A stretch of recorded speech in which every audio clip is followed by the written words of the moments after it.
Here we go. Hi, Oh, family. good morning. We've missed you. Yes. Yeah, we have. Yes, we have. I've needed you desperately, and here you are. Thank you. We're on lesson 352. Yes. Two, are we? Three. Yeah, that's it, All sis. right. Got it. You got the right lesson. Yeah. So 352. how about I read it since Sis is going to share something that she was given by Yeah. Jesus to share with us after the lesson from the text. That works? Yeah. Yeah. Hang on for a sec, sis. Yeah. Sure. Um, lesson 352. Yes. Okay. Yeah. 352. Good. Yeah, I'm just writing it down. We are recording. We are. I'm sorry.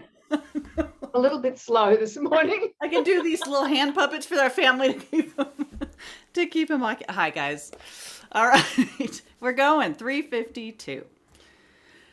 And a beautiful sister in our family said I really like it when you pause before we read the lessons, so that's what we'll do. Let's just take a moment. Thank you.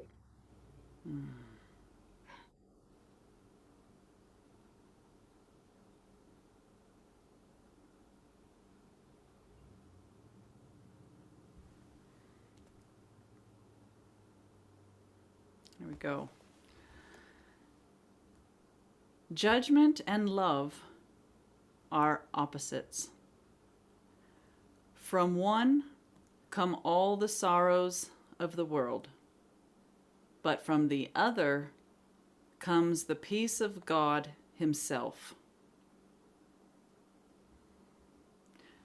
Forgiveness looks on sinlessness alone and judges not. Through this, I come to you. Judgment will bind my eyes and make me blind. Yet love, reflected in forgiveness here, reminds me you have given me a way to find your peace again. I am redeemed when I elect to follow in this way. You have not left me comfortless. I have within me both the memory of you and one who leads me to it. Father, I would hear your voice and find your peace today, for I would love my own identity and find in him the memory of you.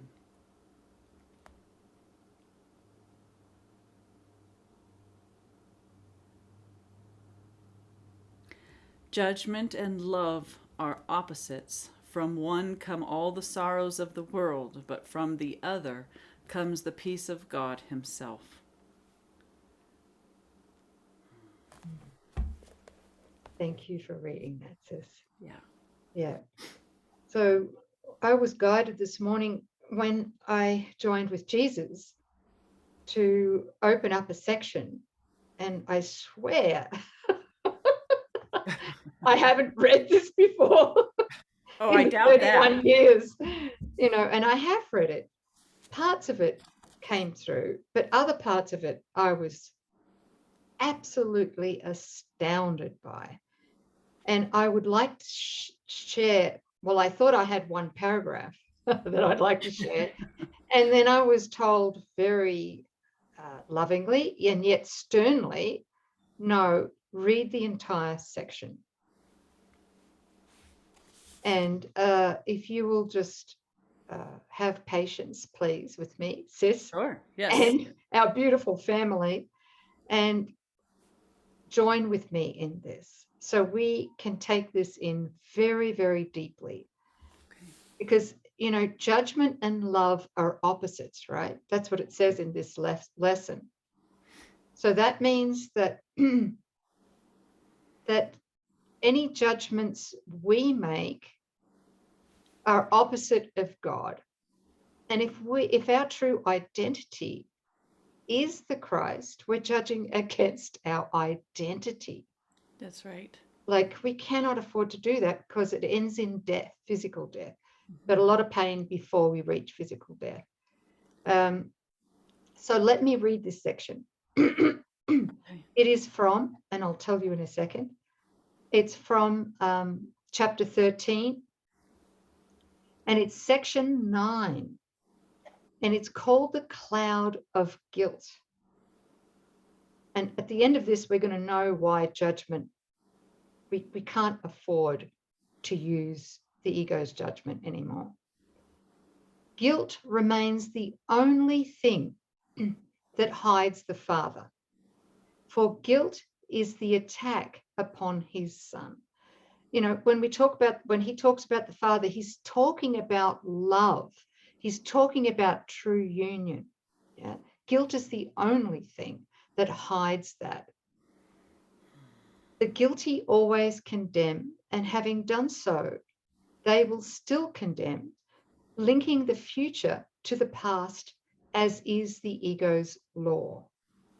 Fidelity to this law lets no light in, for it demands fidelity to darkness and forbids awakening. The ego's laws are strict, and breaches are severely punished.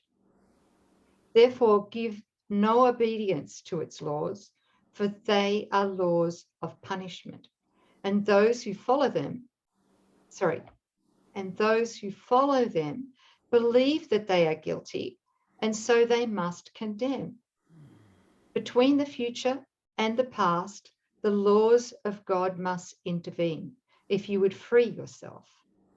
Atonement stands between them, like a lamp shining so brightly that the chain of darkness in which you bound yourself will disappear. Release from guilt. And you got it, sis. Yeah. Release from guilt is the whole ego's undoing. All right? Or he says, is the ego's whole undoing. Right. That smacked me in the head this morning.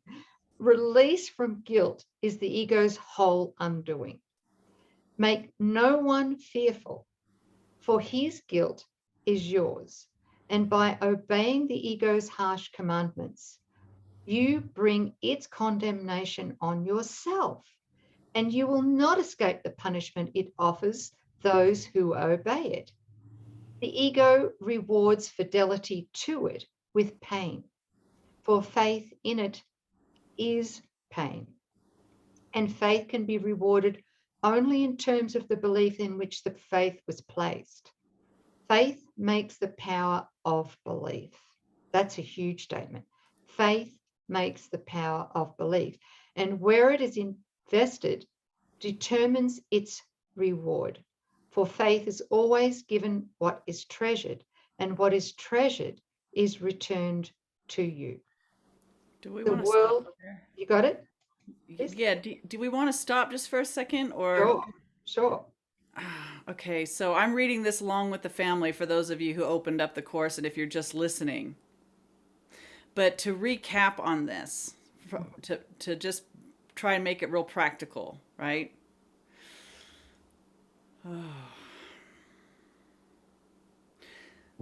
So when we choose judgment, we are choosing to implement an I know mind, which is the insistence that we can know something, see something, judge something apart from the will of God.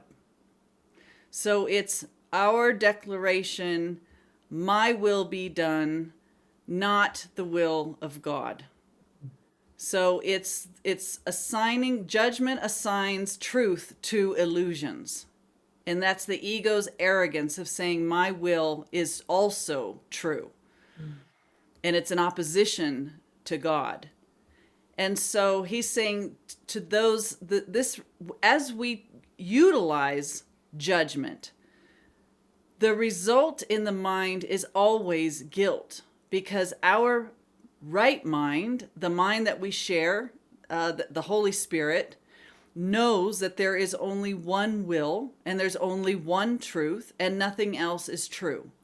So right there in our mind is the truth, which is that light, the lamp, when we accept the atonement, which says only the truth is true, or we're electing judgment through the ego's thought system, which results in guilt.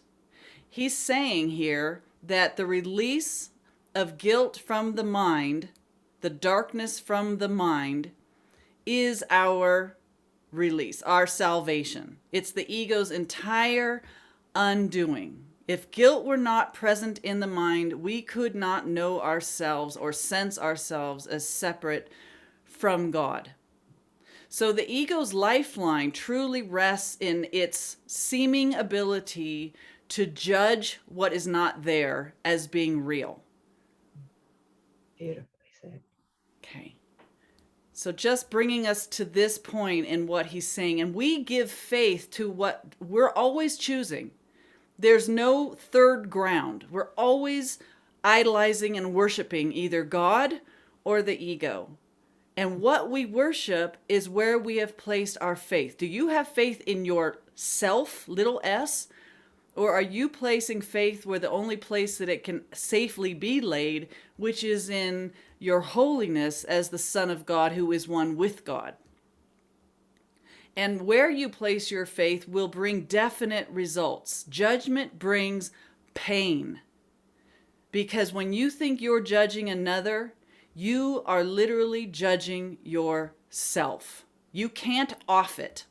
All judgment is self-judgment. And you can feel very justified in your judgments of what you're seeing out there. But we know that that's the setup. That is the ego wanting us to see something out there, and through judgment, making it real. The ego knows full well that it's all in your mind, and the judgment that you feed is self-condemnation to the point that this road leads inevitably to death. It does not want you to recognize the cost of judgment. And for one who's been stewing in it for 3 days, it is toxic and painful, and it is pure insanity. And the only one that's being punished by it is yourself. And there's always this option, and he pointed to it briefly, the atonement intercepts this mind that thinks it knows from the past and is now judging things based on its past education. It's judging what's occurring before it based on the past. And he says the severing, the breaking of this is the lamp of the light that dispels the darkness in the mind, because it doesn't know anything, with accepting the atonement. That's the I don't know anything. I don't have a mind apart from God. The one that thinks it does is looking upon illusions, on chaos, looking in the dark and trying to make sense of it and give it its own definitions and believe in it. And that's what we're all doing until we recognize the cost of trying to make a parallel reality to what is by asserting a will apart from God. Beautifully explained. Thank you. And it takes great learning to get this at the absolute level. All right. Because it's not until we've come to breaking point with this temptation to judge. So really you're saying at the end, right? So our suffering causes us the contrast learning enough to the point, right? I'm speaking from my own experience. Yes, yeah. And I had to bring this up last night in my mind as I remember going through, a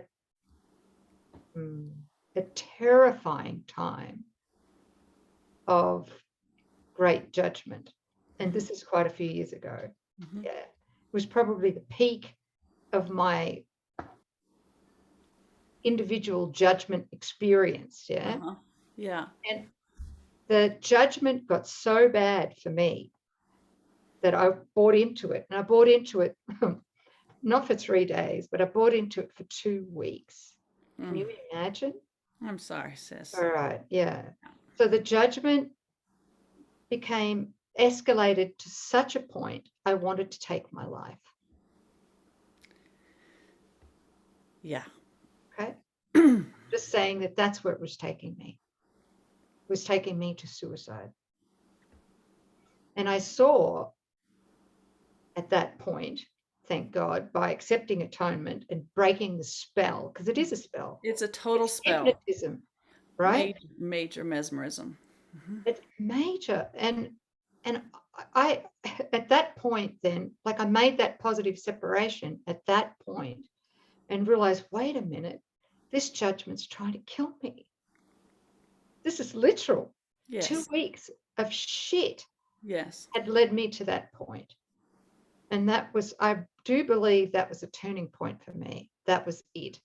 That was, I couldn't keep judging. I saw the contrast between the ego and the holy self I am, or the Christ I am. Yeah. Yeah. So to help all of you, there's going to come a time where the mind will latch on to something that it is certain that it sees and feels and knows. And I liken it to this pit bull on a meaty bone. It just, you try and pull that bone away and it latches on harder. And you try and grab it and pull it away and that dog is starting to snarl at you, right? And even though in moments of clarity, I could come up for a moment to the mountaintop and get a gulp of fresh air, and then it felt like somebody was literally pulling my legs down underwater again. And I'm back in the wash of this insanity of this mind that's just like the judgment and then the condemnation for the judgment, and then trying to extricate myself from the judgment, from the same mind that's seeing the judgment and wants to make it real. And it was just like, oh my God, and after days of that, and feeling the effect of it on the body, I think it was just sitting up in bed really and recognizing that there's something in me still that's greater than the pull of this, and standing up for my rights in the name of Jesus Christ and saying, I'm not going to be ragdolled by an ego mind. And something in that conviction of the light, there is a light in me that's bigger than this, and I'm drawing on its power. It doesn't come from Coreen, it comes from God, and it's in me. And that's bigger. It's the greatest power there is. And it felt like, I was telling Sis, it felt like a fever had popped, and I slowly kind of came back into my right mind. And by this morning, I was in joy. But it was, talk about contrast. Thinking suicide is your way out of this insanity. Oh, absolutely. Right. It's the greatest temptation. And if we deny the suicide, I'm glad I didn't. I'm so glad you didn't. What was shown to me later was that it'll come out sideways, and be incredible physical pain, or a so-called incurable disease. Yes. And we go, well, where did this come from? Yes. Yeah. Oh, and when we recognize the rage and the anger, and I think he's going to talk about, he talks about it in section 9 in chapter 13, but the rage and the anger that's underneath the judging mind, that is what creates disease and sickness and death. That's what the body simply just caves under, that level of rage, until we grab to the light, until we let the mind that's governing the body be switched. Yeah. You're right. So incredibly helpful. I wish I'd had this recording back then when I was staring death in the face. It would have helped me greatly. Well, maybe we coming together are helping somebody, because I think I do believe everybody's going to come to this, because let's face, the ego loves its judgment. It's delicious in its lips. It smacks its lips and says, oh, look at me. Look how enthroned I am. I am a creator independent from God. I have made this entire world. I know what it is. I can decide how it will go. I'm in total control. I am God.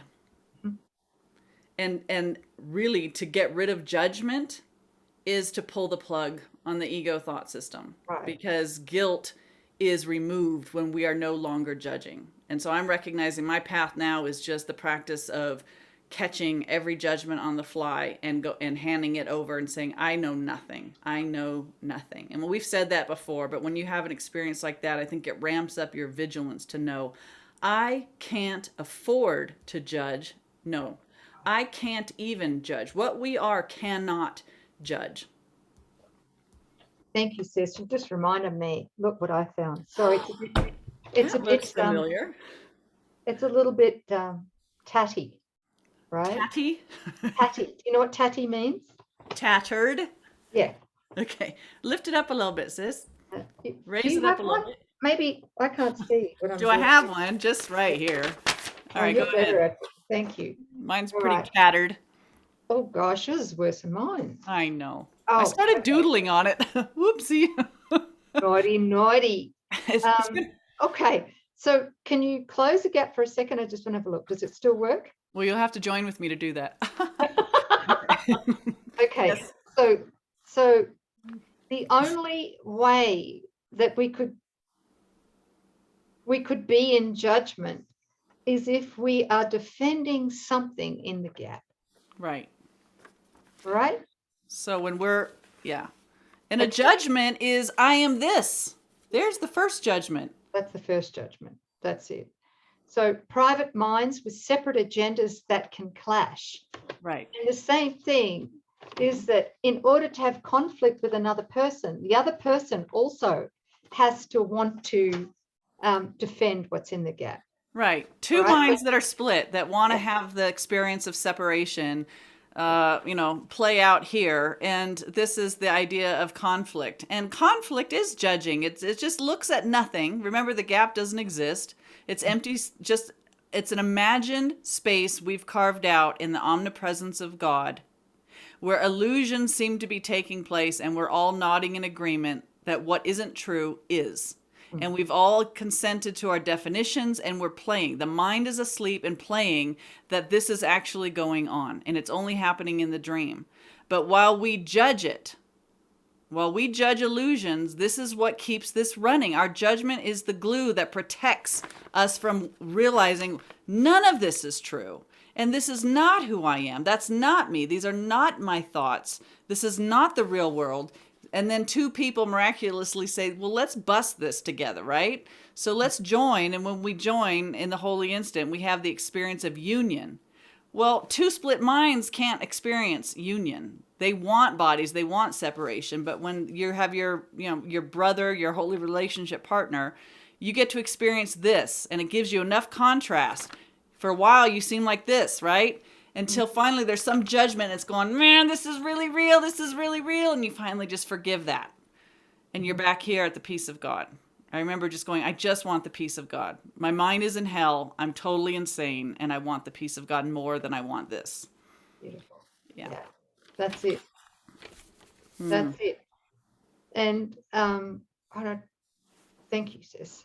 Shall I keep reading this? Yeah. Only 7 more Yes. paragraphs to read. That's fine. I just felt like listening to the course sometimes people, if you're Go to just sleep. listening to it, it's good to bring it just forward and consolidate it. Yeah, thank you. The world can give you only what you gave it. This stood out for me when I read it. Yeah. The world, that means our brothers as well and sisters can only give you only what you gave it, right? For being nothing but your own projection. It has no meaning apart from what you found in it and placed your faith in. Mm-hmm. That's a big thing, isn't it? Yes, it is. Good or bad, you've placed your faith in it, and you want it. It's there because you wanted it there, and you wanted it there because you wanted to experience separation. Yes. Be faithful unto darkness, and you will not see, because your faith will be rewarded as you gave it. Mm-hmm.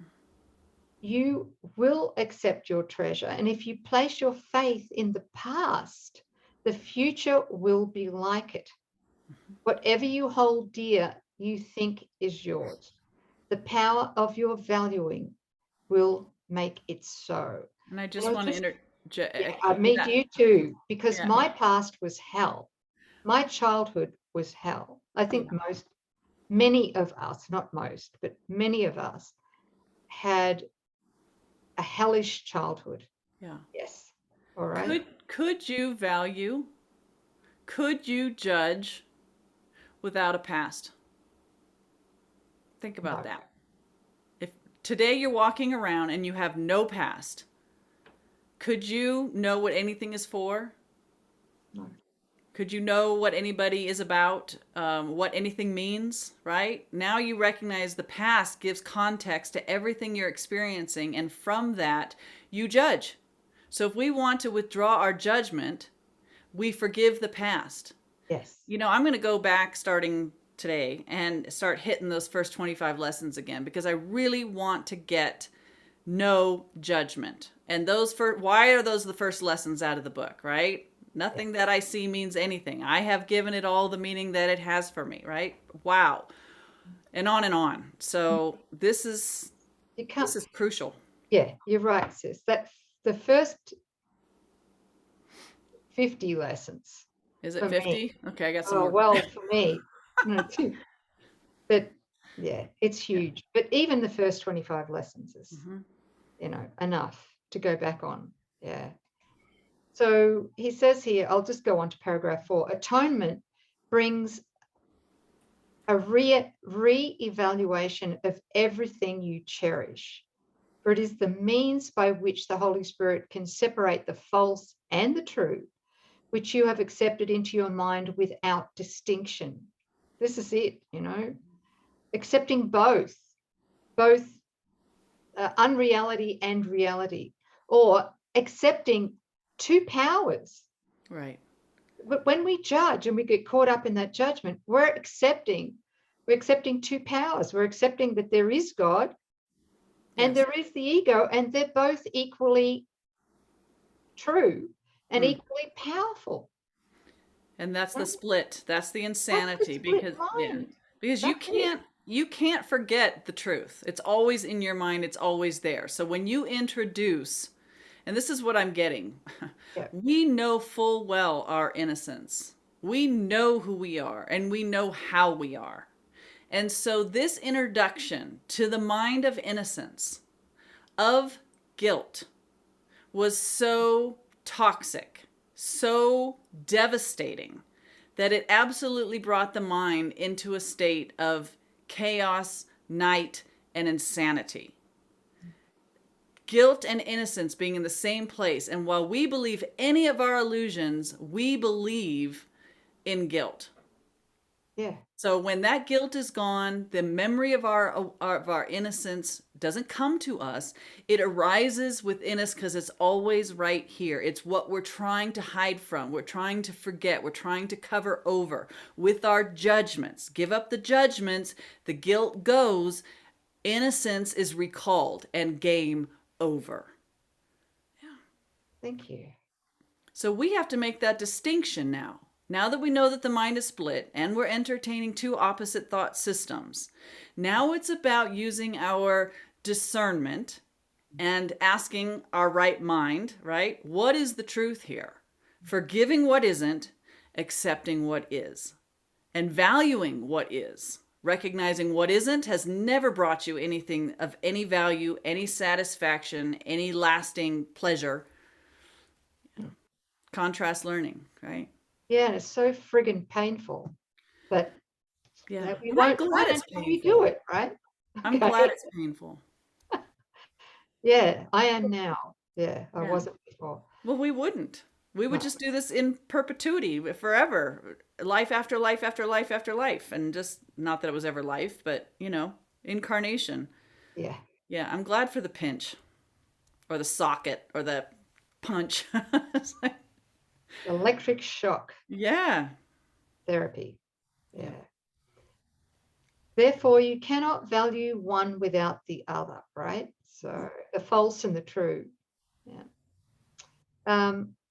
Therefore, you cannot value one without the other, and guilt has become as true for you as innocence. That's just what we were talking about, right? Yes. You do not believe the Son of God is guiltless because you see the past and see him not. When you condemn a brother, you are saying, I, who was guilty, choose to remain so. Yes. I mean, that's the ultimate in insanity. It is. Yes. Okay? You have denied his freedom, and by so doing, you have denied the witness unto your freedom, right? You could as easily have freed him from the past and lifted from his mind the cloud of guilt that binds him to it, and in his freedom would have been your own. Lay not his guilt upon him, for his guilt lies in his secret thought that he has done this unto you. Would you then teach him he is right in his delusion?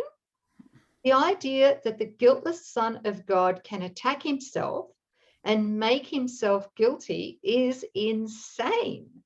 In any form, in any one, believe this not. For sin and condemnation are the same.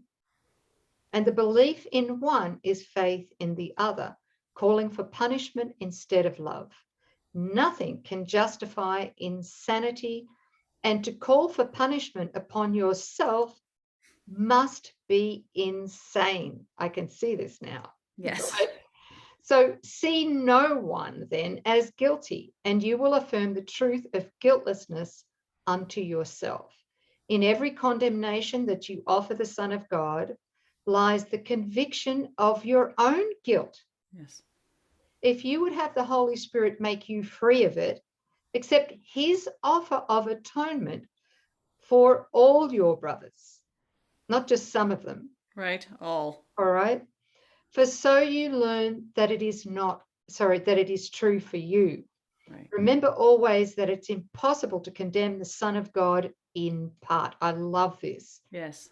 I didn't understand this before, but by God, I got it now. So we cannot accept the atonement at one-ment. You can't say, I accept the atonement for myself, but not for my brother, because there is just one of us here. So you cannot piecemeal or compartmentalize or just accept the atonement for the ones that you profess to love and leave those that you're certain that you hate on the outside. The hatred that you think is in your brother is your own sense of guilt being projected out. So when you accept it, you cannot accept it until you will accept it without exception.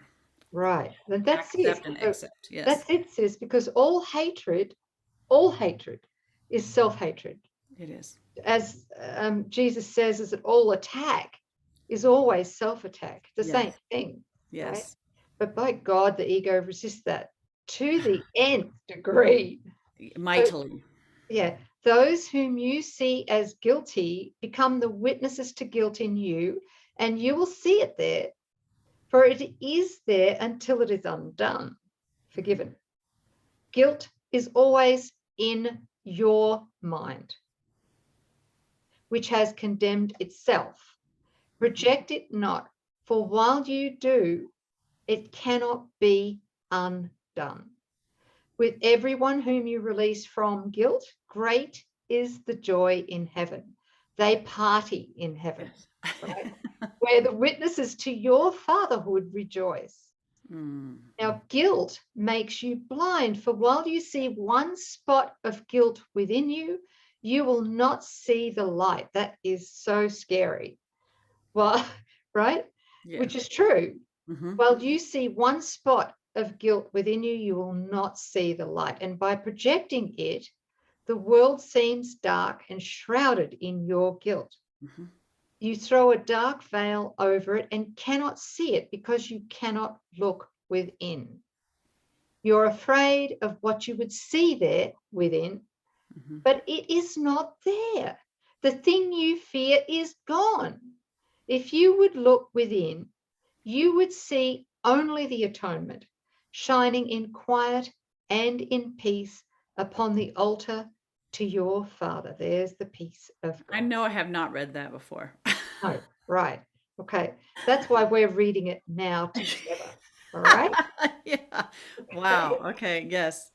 Thank you. Yes, Do not be afraid to look within. I'm going to say it again.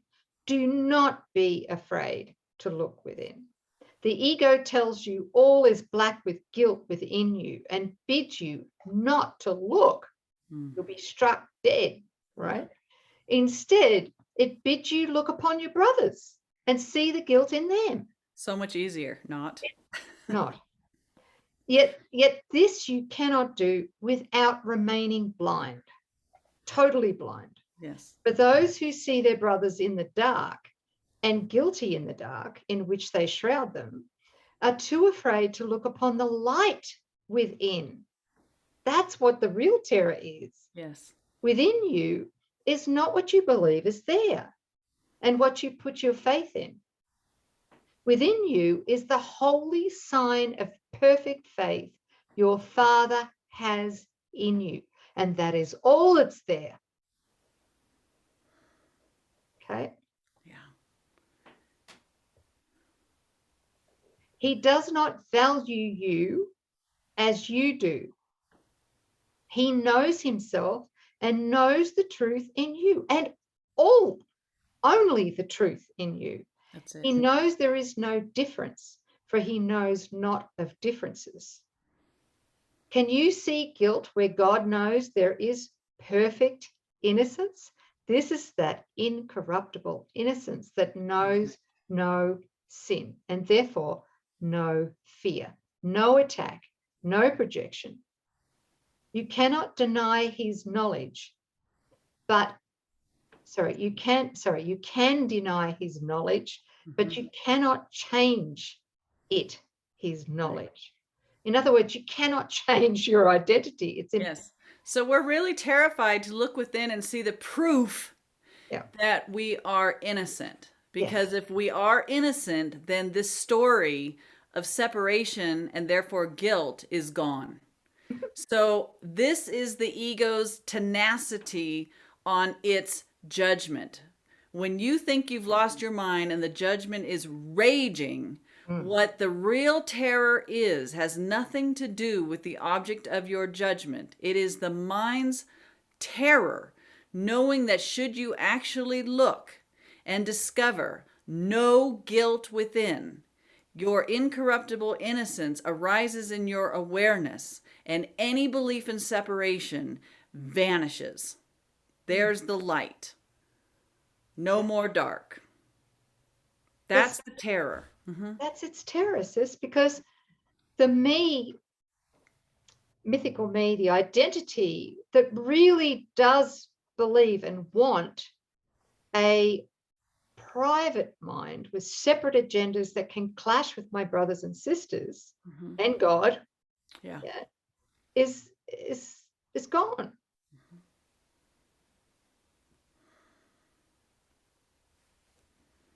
It's gone. It's gone. It's gone. It's gone. Okay. Look then upon the light he placed within you and learn that what you feared was there has been replaced with love. Always. It's the love was always there. It never changed.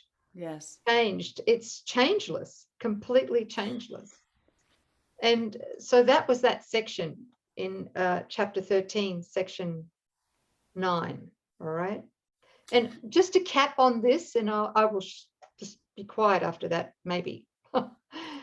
I got to remember this. Projection makes perception. This is in accord with perception's fundamental law. You see what you believe is there, and I'm speaking about my childhood right now. Yes. Because I was severely abused, as I've spoken before, as a child, like many of us have been. Yeah, I can't place. I cannot continue, and I won't, and I haven't, and I'm not. I can't continue to place meaning in that abuse. In other words, everything else that's happened since that past abuse has happened because of that past abuse. I can't place cause in an effect. I came in and I asked for my parents. I asked to be severely sexually assaulted at the age of 8.5 years old in this lifetime. I carried that wound in. No guilt, but I carried that wound in. I cannot go back to that wound here in this lifetime and give it cause for all the other shit that occurred to me in this. And you do that when you judge the seeming occurrence. Well, yeah, and that's why I'm going to read this, all right? Projection makes perception. This is in accord with perception's fundamental law. You see what you believe is there, and you believe it there because you want it there, underlined, right? Mm-hmm. Perception has no other law than this, right? We wanted I wanted it there. This sounds very cold and callous, but I wanted it there to anchor the idea that I was a mythical me with a private mind, with separate agendas apart from my brothers and sisters and my parents and the one who seemingly abused me when I was 8 years old, Right. and to keep the whole frigging thing going. I mean, I wanted it there. I Mm-hmm. wanted it there, and I needed to keep the judgment there, and I needed to go and have therapy and God knows what else. And now I'm in a place where that is gone. That part's gone. I can't use that anymore because I've taken full accountability without guilt that I obviously brought the wound in, and I brought that wound in for a reason. Mm-hmm. All right. And so it's over. And I want to say this too, is it in any union with a brother in which you seek to lay your guilt upon him or share it with him or perceive his own, you will feel guilty. Oh my God, that's so true. Nor will you find satisfaction and peace with him because your union with him is not real. There's all the special relationships we've ever had. The Mm-hmm. union with them is not real. You will see guilt in that relationship. Why, I ask? And Jesus says here, because you put it there, Mm-hmm. right? Right. That is the only way I could see guilt in my relationship with anyone, with you, with anyone, sis, is Right. if I put it there. Oh my God, that changes everything. And then Jesus says this. He says, and this is from chapter 13, section 3. He says, your fear of attack is nothing compared to your fear of love, That's it. your fear of union. Yeah. And that's what we're dealing with. All the judgments we make all boils down to our terror of love, our terror of true union with our brothers and sisters. That's it. Right. Because should we recall it, mythical me would be seen clearly as an illusion. Yeah. That's why. I know Yeah. people still have a hard time. How why, the mind, the ego as a defense goes, well, why would you fear love? That makes no sense. Yes, it makes perfect sense. If you looked within, saw the proof, felt the proof that separation has not occurred and you are innocent, guilt would be left. Only the introduction of guilt into the mind seemed to split it. When you see your innocence, guilt is no longer in the mind. Your mind is now whole. It's no longer split. The whole mind knows with God. Yeah. Your mind is returned from perception to knowledge. You are knowing with God, and there is no fear in God. No fear in love. Love is enthroned, love is restored. Fear and guilt are nowhere to be found when we know our innocence. And the precursor to all of this is the absence of judgment. These so-called horrific things that seem to have occurred in the past only seem to remain in our mind, feeding us guilt because we've got judgment around it. Yeah. I was unfairly treated. That, pervert or pedophile or whatever, the perpetrator. I'm the victim. These are all judgments we've overlaid on what? On illusions. To what? To make them real so that we can perpetuate guilt and keep the mind split. Yeah, it's all about forgiving our judgments. That's this lesson. Judgment and love are opposites. From judgment comes all the sorrows of the world, but from love comes the peace of God himself. Choose wisely.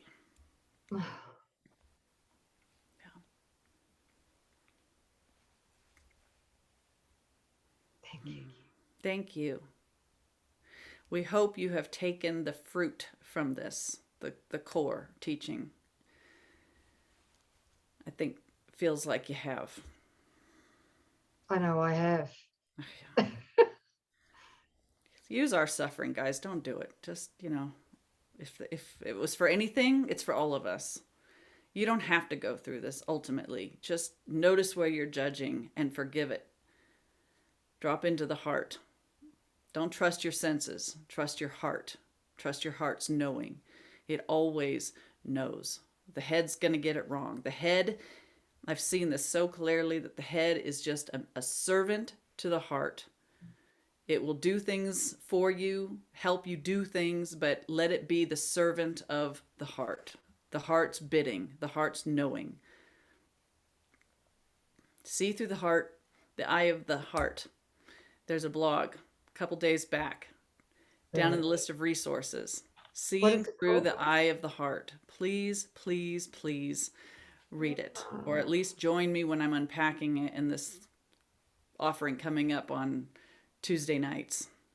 Anchoring the deeper teachings of A Course in Miracles. I will read this blog with you and we will really unpack this. It's everything. Okay. Beautiful, sis. I'm just going to ask Wanga to place it in a link directly below this video as well. Yeah? Awesome. There. Is that good? Yeah. Okay, you guys, that's 3:52. I think we nailed it. Oh, yeah. Thanks, sis. Thanks, family. Thank you. See you next time. Love you. Yeah, we do. What she said.